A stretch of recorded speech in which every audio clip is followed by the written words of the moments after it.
یہ تو فصیلوں کے پیچھے سے، جیسے عورتیں کہیں دیہات میں لڑائی ہوتی ہے تو مرد جو ہے گلیوں میں لڑتے ہیں، عورتیں اوپر سے پتھر پھینکتی ہیں، بس وہ کام یہ کر سکتے تھے، من ورائے جدر، فصیلوں کے پیچھے سے، جنگ میں میدان میں نہیں آ سکتے۔ بہرحال قرآن مجید میں ہے یہ، سورہ مائدہ کی آیت نمبر 64، کلما اوقدوا نارا للحرب اطفاها اللہ، اکثر و بیشتر مواقع پر تو یہ جب آگ بھڑکاتے تھے جنگ کی، اللہ اسے بجھا دیتا تھا۔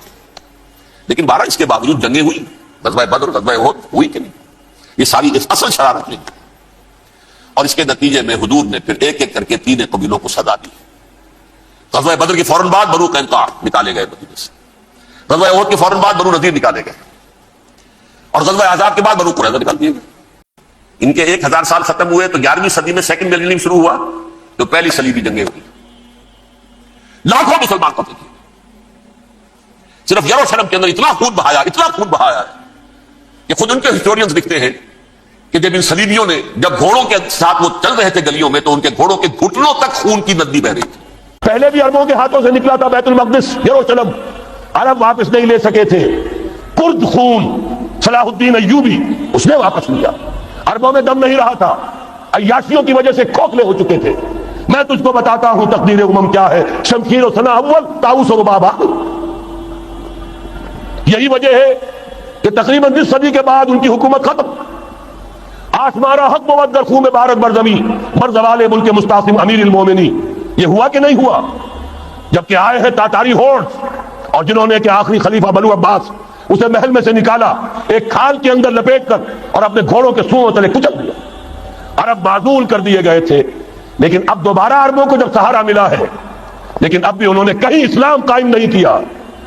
کوئی روس کا غلام رہا، کوئی امریکہ کا غلام رہا، کسی نے اس کا ساتھ دیا، کسی نے اس کا ساتھ دیا۔ تہذیب ہے تو مغربی، تمدن ہے تو مغربی، وضع میں تم ہو نصارہ تو تمدن میں ہنود، یہ مسلمان ہیں جنہیں دیکھ کے شرمائے یہود۔ یہی معاملہ جب ان کا ہوا تو اب اللہ تعالیٰ کی طرف سے ان کے اوپر وہ عذاب کی بھٹی گرم ہونے والی، لیکن اس کے بعد پھر یہاں سے جائیں گے وہ جو ان کی مدد کریں گے، اور یہ ایلیا کو واپس لینے والے، یہ مشرق سے چلنے والے لشکر ہوں گے۔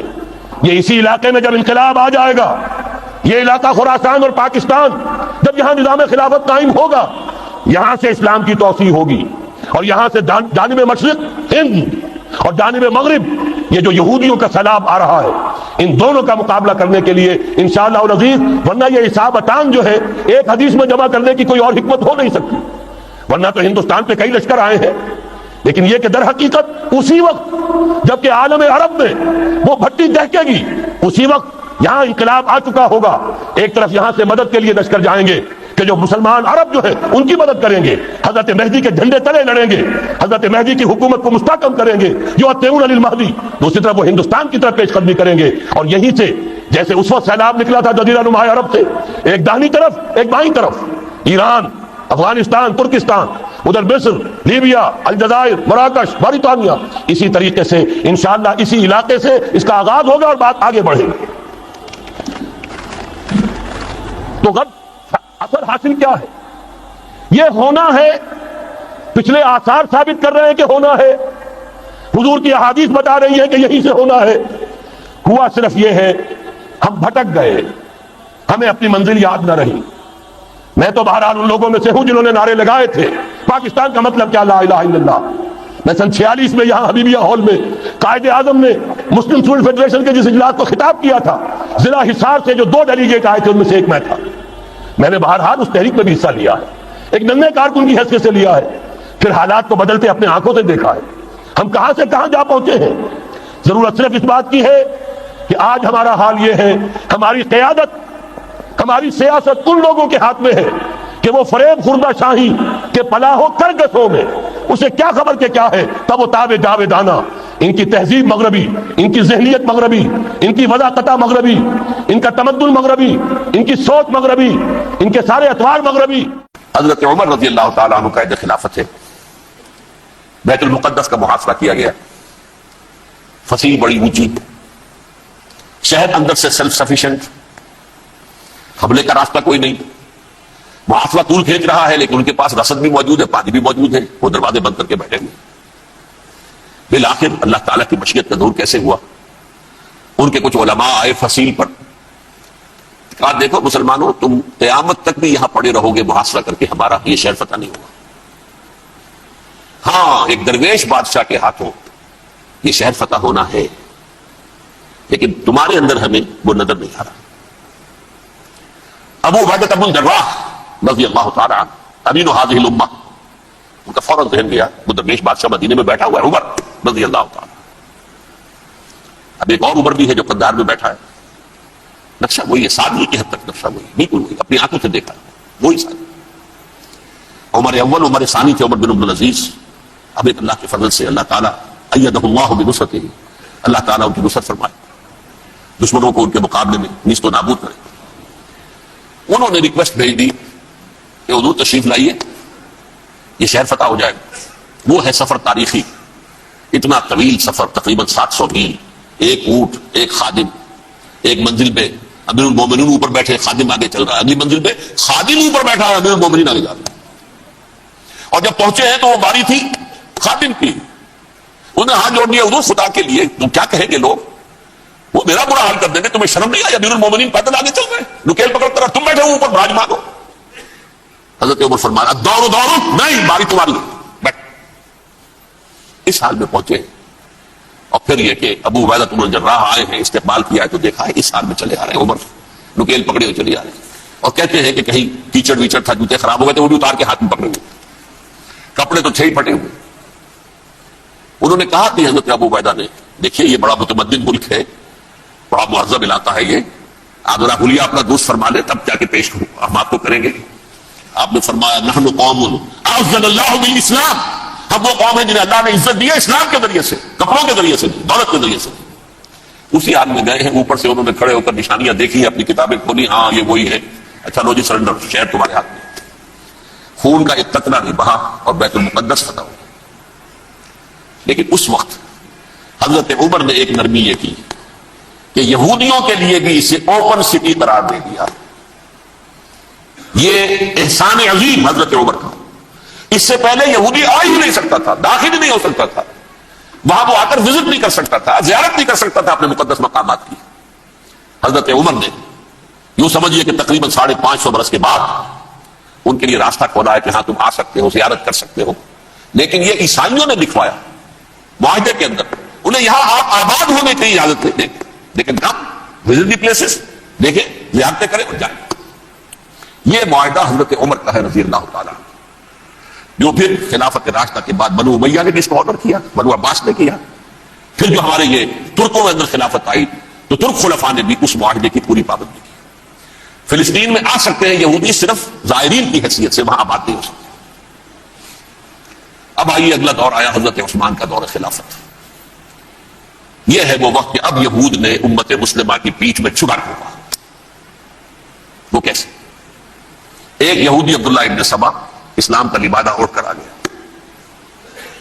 معاشرے کا جائزہ لے لیا، ان میں بنو ہاشم اور بنو امیہ میں جو پرانی کشاکش تھی اس کے کچھ نہ کچھ جراثیم باقی ہیں، اگر ان کو ذرا بھڑکا دے تو مسلمانوں میں انتشار پیدا ہو جائے۔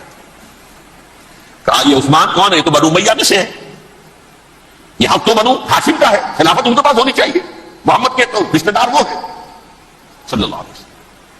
عوام الناس کے اندر بات پھیلنی شروع ہوئی، پھر ایک بڑی سازش کے انداز میں حضرت عثمان کے خلاف پروپیگنڈا، حضرت عثمان کے جو عاملین تھے، گورنر تھے، ان کے خلاف پروپیگنڈا، اور ایسی ہوشیاری کرتے تھے کہ کوفے میں کوفے کے حاکم کے خلاف کچھ نہیں کہنا، اجی مصر میں یہ ہو رہا ہے، اجی شام میں یہ ہو رہا ہے، اجی یہ جو عثمان ہے وہ یہ کر رہا ہے، یہ ظلم ہو رہا ہے، یہ لوٹ مار ہو رہی ہے، یہ خیانتیں ہو رہی ہیں۔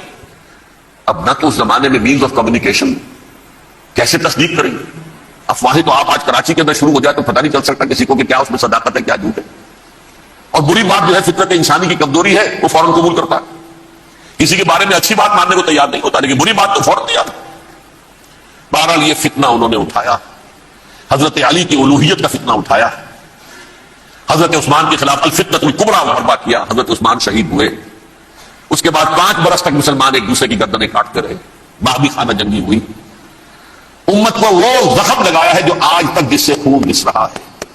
یہ شیعان عثمان اور شیعان علی تھے جو بعد میں پھر سنی اور شیعہ ہو، اور آج تک فتنہ کس نے جگایا؟ ایک عبداللہ ابن سبا یہودی اور اس کے کارندے، شیطان کا ایجنٹ، اور انسانوں میں سے بھی اس کے جو بھی حواریین تھے اور شیطانوں کے اندر سے بھی انہوں نے جو آگ کو بڑھتا ہے۔ یہ آپ سوچ لیجئے کہ یہ کس نے وہ زخم لگایا؟ یہودی. اگلا دور آیا، خلافت راشدہ ختم ہوئی، بنو امیہ کا بھی دور کافی گزر گیا. طارق ابن زیاد 712 عیسوی میں حملہ کرتے ہیں اسپین پر. اسپین اس وقت عیسائیت کا بہت بڑا گڑھ، بہت بڑا گڑھ، بڑے کٹر ترین عیسائی جو ہے وہ اسپین میں تھے. لہذا یہودیوں کی وہاں بہت پٹائی ہوتی تھی، بہت پٹائی ہوتی. میں بتا چکا ہوں، دشمنی تھی چلی آ رہی تھی عیسائیوں کے ہاتھوں یہودیوں کی. وہ تو سن 300 عیسوی سے ایمپرر کانسٹینٹائن کے بعد سے شروع ہو گئی تھی. اس حوالے سے یہودیوں نے اس وقت چالیاقی یہ برتی، کچھ راستے بتائے، کچھ مدد کی طارق ابن زیاد کی. طارق ابن زیاد نے انہیں اپنا محسن سمجھا، ہسپانیہ فتح ہو گیا. تو یہودی چونکہ محسنین کی فہرست میں آ چکے تھے، انہیں بہت اقتدار نصیب، بڑی سپورٹ مسلمانوں نے دی. ان کے بڑے بڑے علماء نے اسی دور کے اندر پیدا ہوئے، بڑے بڑے تھنکرز ان کے اسی دور میں پیدا ہوئے. بن گوریون جو کہ ایک وزیر اعظم تھا اسرائیل کا، اس نے یہ لکھا اپنی کتاب میں، Muslim Spain was the golden era of our diaspora. وہ ڈائسپورا جو 70 عیسوی سے شروع ہوا تھا اور 1917 عیسوی تک جاری رہا ہے، اس میں سے گولڈن ایرا ہمارا جو تھا وہ مسلم اسپین تھا. ہسپانیہ میں بیٹھ کر ہم نے عیش کیے. لیکن وہاں سے انہوں نے اور جو کچھ کیا، یہ تو داستان کے جو بہت سے گوشے ہیں، لیکن میں جس اسٹریٹ لائن میں چل رہا ہوں اس کے اعتبار سے ایک بات سمجھ لیجیے. وہاں بیٹھ کر انہوں نے اب عیسائیت کی پیٹھ میں چھڑا دھوپا، پروٹیسٹنٹ مذہب پیدا کیا، تقسیم کر دیا. جیسے شیعہ سنی کی تقسیم، عبداللہ ابن سبا. رومن کیتھولک اور پروٹیسٹنٹ کی تقسیم، یہودی علماء. ہوتا کیا تھا، ہسپانیہ کی یونیورسٹیاں ہیں، کارڈووا میں ہے، ٹولیڈو میں ہے، گریناڈا میں ہے، غرناطہ، قرطبہ، تولیتلا. اور وہاں آتے تھے لوگ، فرانس سے چلے آ رہے ہیں نوجوان پڑھنے کے لیے، جرمنی سے چلے آ رہے ہیں، اٹلی سے چلے آ رہے ہیں. 3 ہی ملک قریب ترین پڑھتے ہیں سینٹرل جو یورپ کے ہیں. یہاں پر جو ہے وہ اسلام جو نور پھیلا رہا تھا اس سے بھی مستفیض ہوئے. جہالت کے جو ہے پردے ان کے وہ چھٹے. اس کے ساتھ ہی وہ یہودی وہاں ان کے اندر جو جراثیم داخل کر رہے تھے، وہ اس عیسائیت کے خلاف بغاوت جو اس وہ دنیا میں. اب میں آپ کو ذرا اس جو انسانوں میں سے انسان دشمنی کا جن کا سب سے بڑا رول ہے، میں ان کی 2000 سالہ تاریخ کا آپ کے سامنے نقشہ رکھنا چاہتا ہوں. ان 1400 سال کا تو میں نے صرف 4 آپ کو پوائنٹس بتائے. موسیٰ سے عیسیٰ تک 1400 برس علیہ الصلوۃ والسلام. 2 مرتبہ عروج، 2 مرتبہ زوال. اشیریوں کے ہاتھوں پٹوائی، بابلیوں کے ہاتھوں پٹانا، گریکس کے ہاتھوں مرمت، رومنس کے ہاتھوں مرمت. یہ جو 2000 سال ہے، کیونکہ اب تو ظاہر بات ہے 21ویں صدی شروع ہو گئی، 20 صدیاں حضرت مسیح کو پوری ہو گئی. پہلی بات نوٹ کیجیے، حضرت مسیح کی پیدائش ہے سن 1 قبل مسیح. یہ نقطہ آپ نے کبھی سنا ہے یا نہیں؟ جب ملینیم کا سلسلہ شروع ہوا تھا پچھلے سال، تو میں نے بیان کر دیا تھا کہ ایک عجیب حساب کے اندر انہوں نے غلطی کی ہوئی ہے. حضرت مسیح کی پیدائش ہوئی 25 دسمبر کو. سن انہوں نے شروع کر دیا، جو اس کے بعد جنوری آئی تو پہلا سال شروع ہو گیا. اگر جنوری سے پہلا سال شروع ہوا تو یہ 6 دن جو ہے تو اس کے پچھلے سال میں تھے. لہذا کہا جائے گا کہ Jesus Christ was born 1 year before Christ, BC. تو 1 قبل مسیح میں حضرت مسیح کی پیدائش ہوئی. یہ آخری اسرائیلی نبی اور رسول. یہودی علماء کی مخالفت، دشمنی، سولی پر چڑھوا دینا میں بیان کر چکا ہوں.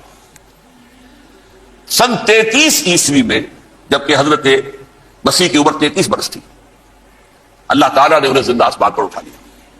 لیکن یہودیوں نے اپنے خیال کے مطابق انہیں سولی پر چڑھوا دیا، ان کی موت واقع ہو گئی. اگرچہ اس کے بعد یہ اختلاف ہے ان میں. یہودی کہتے ہیں وہ سولی پر چڑھ گیا، ختم ہوا، مر گیا. عیسائی کہتے ہیں نہیں، انتقال ہوا ہے مسیح کا صلیب پر، لیکن پھر وہ دوبارہ زندہ ہو گئے ہیں. ان کی لاش ایک غار میں رکھ دی گئی تھی، وہاں ریزریکشن ہو گیا، ان کا باعث بعد الموت وہی ہو گیا، اور پھر انہیں اللہ نے زندہ آسمان پر اٹھا لیا. تو ہمارے اور عیسائیوں کے درمیان نوٹ کر لیجیے، یہ چیز مشترک ہے کہ حضرت مسیح آسمان پر زندہ اٹھائے گئے. فرق کیا ہے؟ وہ سمجھتے ہیں کہ سولی دیے گئے، سولی پر مرے، پھر زندہ ہوئے، پھر گئے. ہم سمجھتے ہیں کہ نہیں، وما صلبوہ وما قتلوہ، انہوں نے نہ صلیب دے سکے انہیں اور نہ انہیں قتل کر سکے، بل رفعہ اللہ الیہ، اللہ نے اٹھا لیا. پھر ہمارا اور یہ اس کا عیسائیوں کا ایک اور اتفاق ہے، سیکنڈ کمنگ آف جیسس، حضرت مسیح دوبارہ آئیں گے. یہ عیسائیوں کا بھی عقیدہ ہے اور ہمارا بھی. بہرحال تو جیسا کہ میں نے عرض کیا کہ اس وقت یہ عذاب استیصال، عذاب اکبر کے مستحق ہو چکے تھے، لیکن اللہ نے ان کی مدت دراز کی ہے. لیکن ان پر دنیاوی عذاب کا ایک کوڑا جو ہے اللہ تعالیٰ کی طرف سے اسی وقت برسا. دنیاوی عذاب دنیا میں رہتے ہوئے ختم نہیں کیا. 37 برس بعد حضرت مسیح کے رفع سماوی کے 37 برس بعد سن 70 میں یہودیوں نے بغاوت کی رومیوں کے خلاف. رومی ٹائٹس جنرل تھا ایک, اس نے پھر جو حملہ کیا ہے 1,33,000 یہودی ایک دن میں قتل کیا یروشلم میں, اور ہیکل سلیمانی گرا دیا. وہ ہیکل پہلے بھی گرا تھا, پہلے 1400 سال کے دوران میں بھی نبوکدنضر نے گرایا تھا, لیکن پھر اس کے 150 سال بعد انہوں نے دوبارہ بنا لیا تھا, اس لیے وہ اسے سیکنڈ ٹیمپل کہتے ہیں. پہلا ٹیمپل جو حضرت سلیمان نے بنایا تھا نبوکدنضر نے گرا دیا 587 قبل مسیح میں, پھر دوبارہ انہوں نے 150 سال کے بعد بنا لیا. وہ اس تاریخ کا حصہ ہے میں نے جس کے بارے میں آپ کو تفصیل نہیں بتائی. اس میں یہ ہوا سن 70 میں وہ گرا دیا گیا, وہ آج تک گرا پڑا ہوا ہے. نمبر 2 یہ کہہ دیا گیا کہ یہودیوں اس ارض فلسطین سے نکل جاؤ, تم یہاں نہیں رہ سکتے. لہذا جس کا جہاں سینگ سمایا چلا گیا, یورپ میں چلے گئے, ایشیا میں آ گئے, عرب میں آ گئے. یہ 3 قبیلے جو رات بھی میں نے عرض کیا تھا, بنو قینقاع, بنو نذیر اور بنو قریظہ, یہ وہاں سے آ کے مدینے میں آباد ہو گئے. جس کا جہاں سینگ سمایا, افریقہ میں, ہندوستان میں, جہاں چلے گئے. ڈایاسپورا اسے کہتے ہیں, وہ آپ نوٹ کر لیجیے اس لفظ ڈایاسپورا. ہمارا دور انتشار, جبکہ ہمیں ہماری اصل سرزمین تو فلسطین ہے. حضرت ابراہیم کا مسکن, حضرت اسحاق حضرت یعقوب کا مسکن فلسطین, یہ ہے ہماری اصل جاگیر, یہ تو ہماری جدی پشتی جاگیر ہے. لیکن یہاں سے نکال دیے گئے سن 70 عیسوی میں, اور وہاں سے لے کے 1917 تک ان کا ڈایاسپورا جاری رہا. یہ دور انتشار. اس دور انتشار کے چند حصے ہیں جس کو میں چاہتا ہوں کہ آپ علیحدہ علیحدہ سمجھ لیں. دور انتشار کا جو پہلا جو ہے تقریباً 300 برس رومی حکمران تھے, وہ یہودیوں کے بھی دشمن تھے اور عیسائیوں کے بھی دشمن تھے. عیسائی اور یہودی ایک دوسرے کے بھی دشمن تھے, لیکن رومی سمجھتے تھے کہ یہ ایک ہی تھیلی کے چٹے بٹے ہیں. رومیوں کے نزدیک عیسائی بھی یہودیوں ہی کا ایک فرقہ تھے, کوئی علیحدہ مذہب تو تھا ہی نہیں. لہذا رومی جو ہیں رومنز, وہ ان دونوں کو ستاتے تھے, مارتے تھے, اور یہ آپس میں لڑتے تھے. یہودی عیسائیوں کو مارتے تھے, عیسائی یہودیوں کو مارتے تھے. یہ ہے 300 برس تک کی تاریخ. سن 300 عیسوی میں کیا ہوا, ایک معجزہ ہو گیا.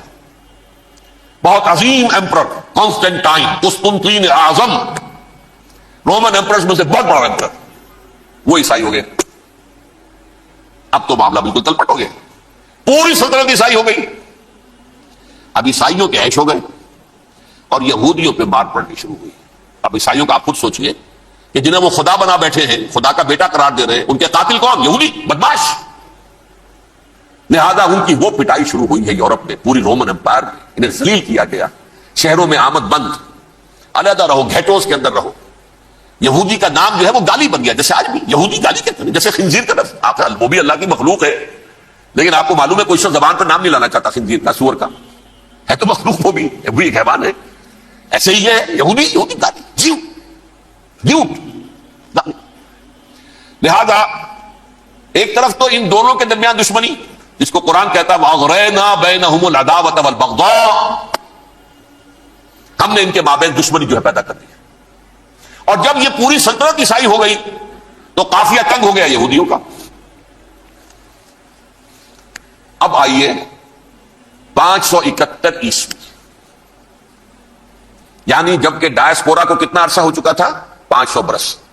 سن 70 سے شروع ہوا ڈایاسپورا, جب ٹائٹس نے گرایا ہے ہیکل کو اور نکال باہر کیا انہیں فلسطین سے, بھاگ جاؤ, یہاں ایک یہودی بھی نہیں رہے گا, فلسطین سے نکال دیے.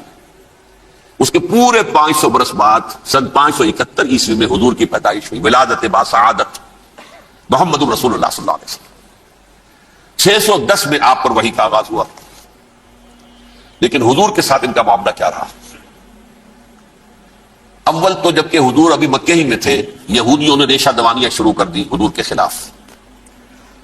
قریش مکہ کو سکھاتے تھے, پڑھاتے تھے, ان سے یہ پوچھو, ان سے یہ پوچھو, یہ اس طرح تنگ کرو, ان سے یہ امتحان لو, یہ آپ کے علم میں.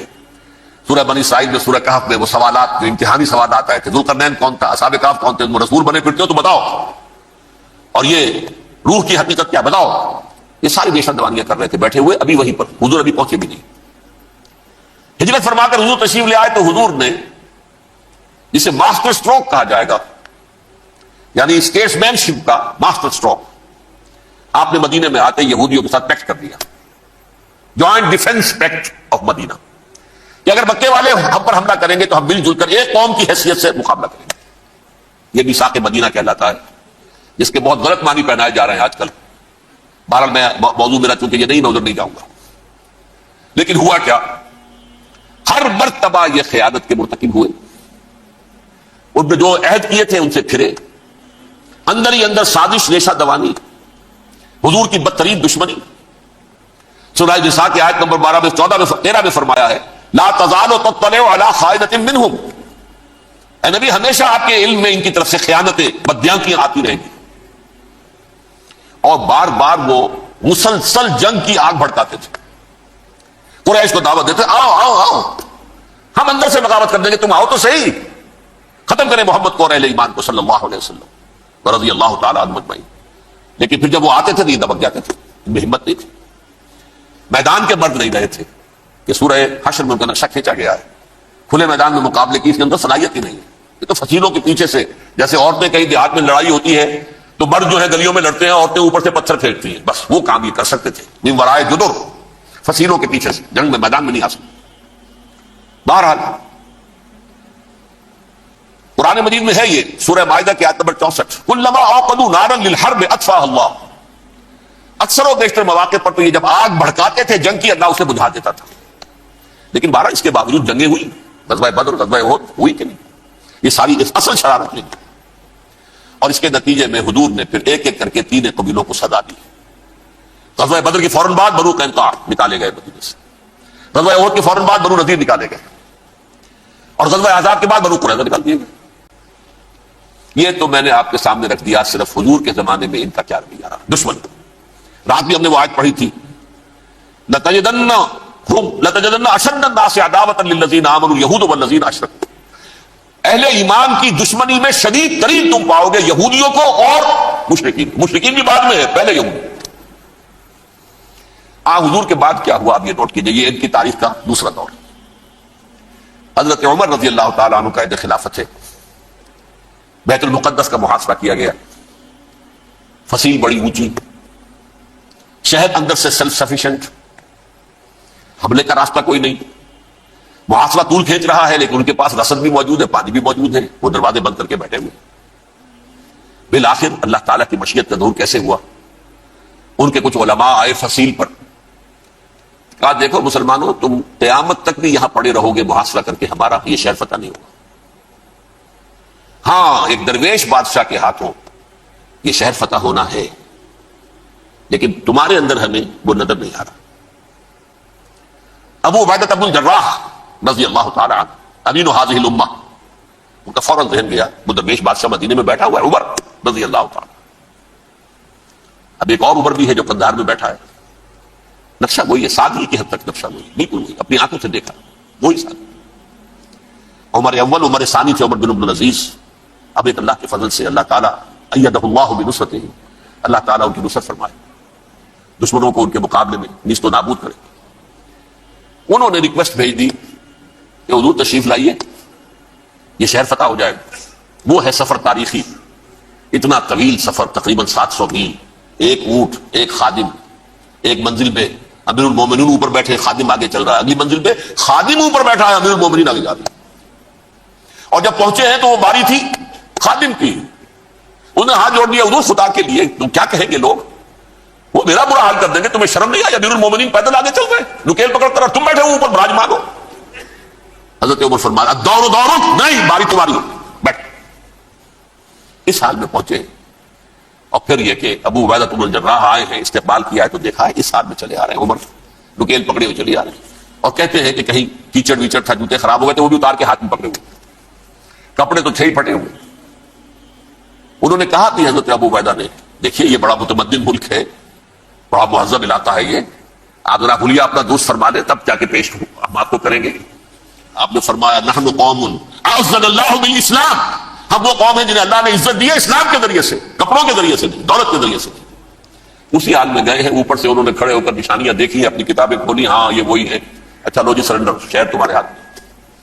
خون کا ایک قطرہ نہیں بہا اور بیت المقدس فتح ہو۔ لیکن اس وقت حضرت عمر نے ایک نرمی یہ کی کہ یہودیوں کے لیے بھی اسے اوپن سٹی قرار دے دیا. یہ احسان عظیم حضرت عمر کا. اس سے پہلے یہودی آ ہی نہیں سکتا تھا، داخل ہی نہیں ہو سکتا تھا، وہاں وہ آ کر وزٹ نہیں کر سکتا تھا، زیارت نہیں کر سکتا تھا اپنے مقدس مقامات کی. حضرت عمر نے یوں سمجھیے کہ تقریباً 550 برس کے بعد ان کے لیے راستہ کھولا ہے کہ ہاں تم آ سکتے ہو، زیارت کر سکتے ہو.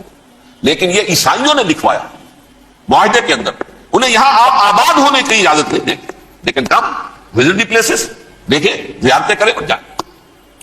یہ معاہدہ حضرت عمر کا ہے رضی اللہ تعالیٰ، جو پھر خلافت راشدہ کے بعد بنو امیہ نے بھی اس کو آرڈر کیا، بنو عباس نے کیا.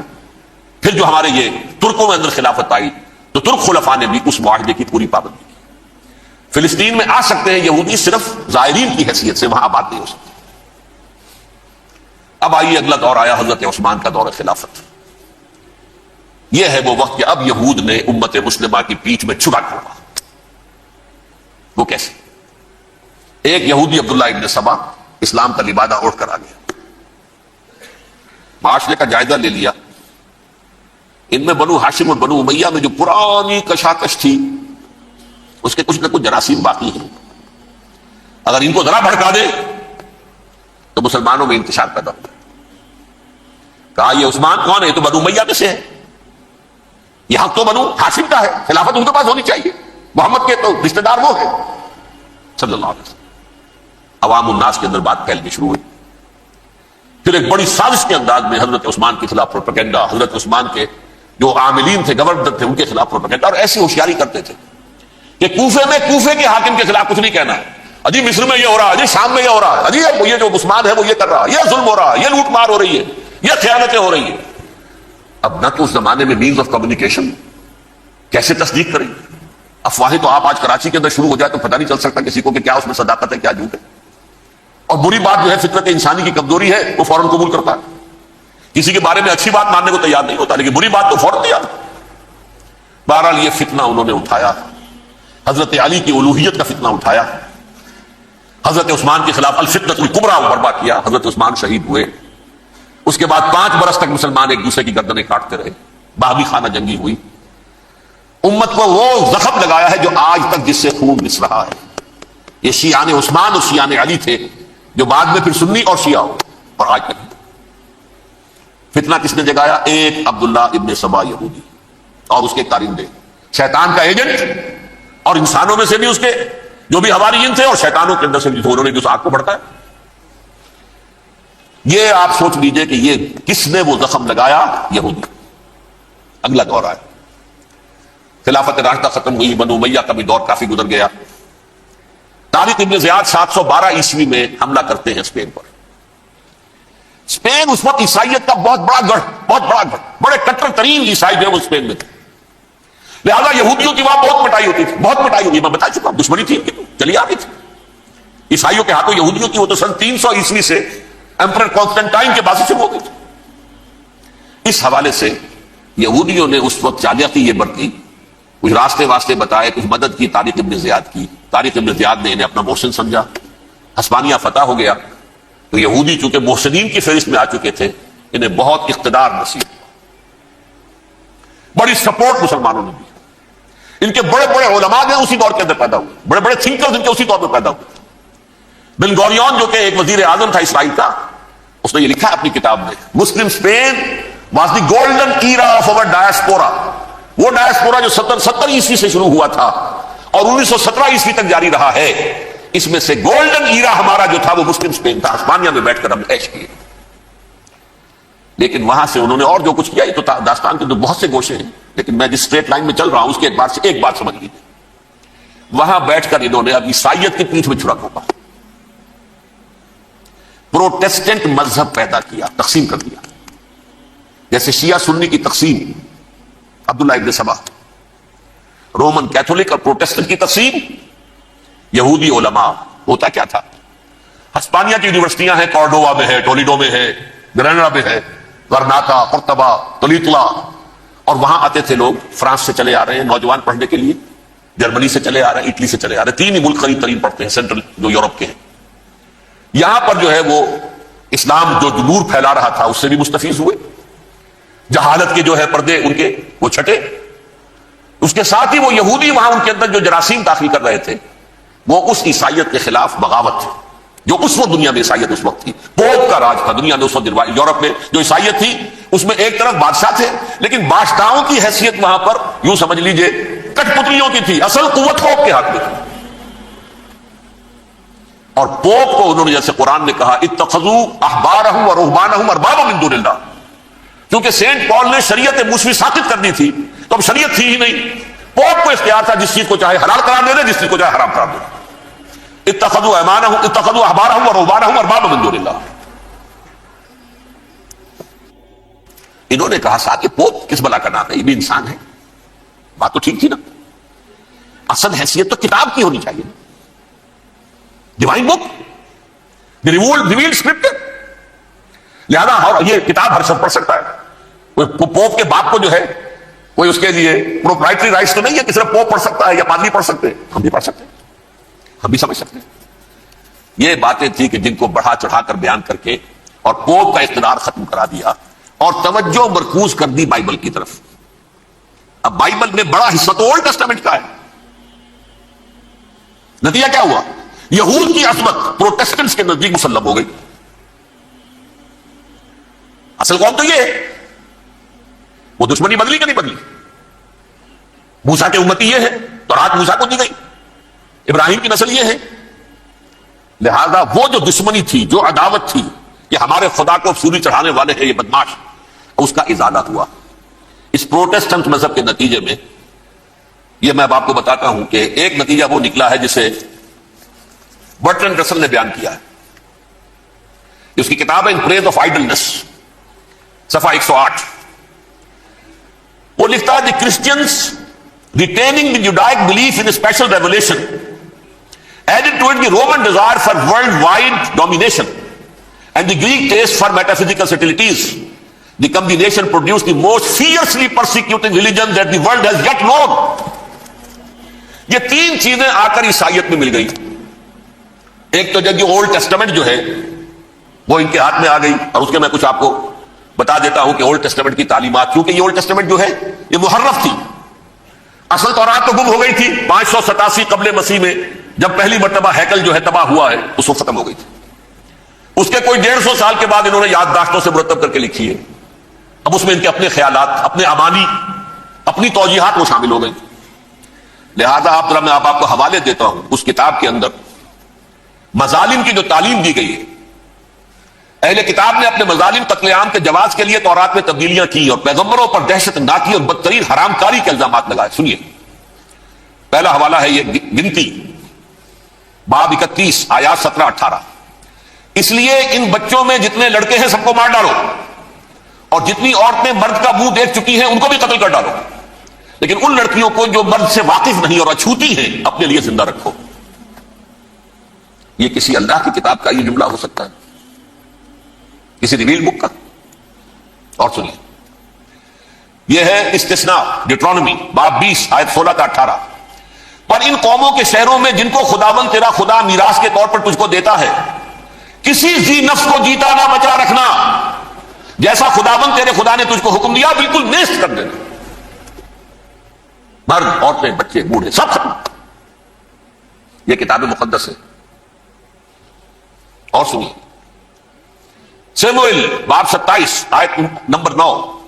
اور داؤد نے اس سرزمین کو تباہ کر ڈالا اور عورت مرد کسی کو جیتا نہ چھوڑا. نمبر 4, ان سب آباد شہروں کو ماں, عورتوں اور بچوں کے بالکل نابود کر ڈالا. کتاب استثناء باب 3 آیت 6. یہ ہے جو کہہ رہا ہے برٹرنڈ رسل. کرسچینٹی میں آ کر بھی تین چیزیں شامل ہو گئی. ایک تو یہ باربیرین, یہ تعلیم جو ہے, اور یہ مذہب کے نام پہ تعلیم, یہ کتاب مقدس کی تعلیم. نمبر 2, رومنز کے اندر جو ایک تمنا تھی ورلڈ ڈومینیشن کی, وہ عیسائیت کے اندر آ گئی. جیسے کہ پوری رومن امپائر جو ہے عیسائی ہو گئی, اسے وراثت کے اندر ورلڈ ڈومینیشن کی جو ایک تمنا تھی وہ مل گئی. اور پھر یہ کہ انہوں نے جو توہمات تھے یونانیوں کے ان کو بھی اپنے ہاں مختلف شکلوں کے اندر جمع کر لیا. ان تین چیزوں کا the combination produced the most fiercely persecuting religion that the world has yet known. اس کے نتیجے میں دنیا میں تاریخ انسانیت کے اندر جو بدترین خوخار ترین مذہب ہو سکتا ہے وہ شکل عیسائیت نے اختیار کی. اور اس کا مظہر عتم کیا تھا؟ نوٹ کیجیے. صلیبی جنگیں. ایک بات ٹائم ٹیبل کے اعتبار سے نوٹ کر لیجیے گا. فرسٹ ملینیم ختم ہوا، سیکنڈ شروع ہوا. ان کے 1000 سال ختم ہوئے تو 11ویں صدی میں سیکنڈ ملینیم شروع ہوا، تو پہلی صلیبی جنگیں ہوئی. لاکھوں مسلمان قتل کیے. صرف یروشلم کے اندر اتنا خون بہایا ہے کہ خود ان کے ہسٹورینز لکھتے ہیں کہ جب ان صلیبیوں نے، جب گھوڑوں کے ساتھ وہ چل رہے تھے گلیوں میں، تو ان کے گھوڑوں کے گھٹنوں تک خون کی ندی بہ رہی تھی. جہاں سے گزرے ختم کرتے چلے گئے، آبادیاں کی آبادیاں ختم.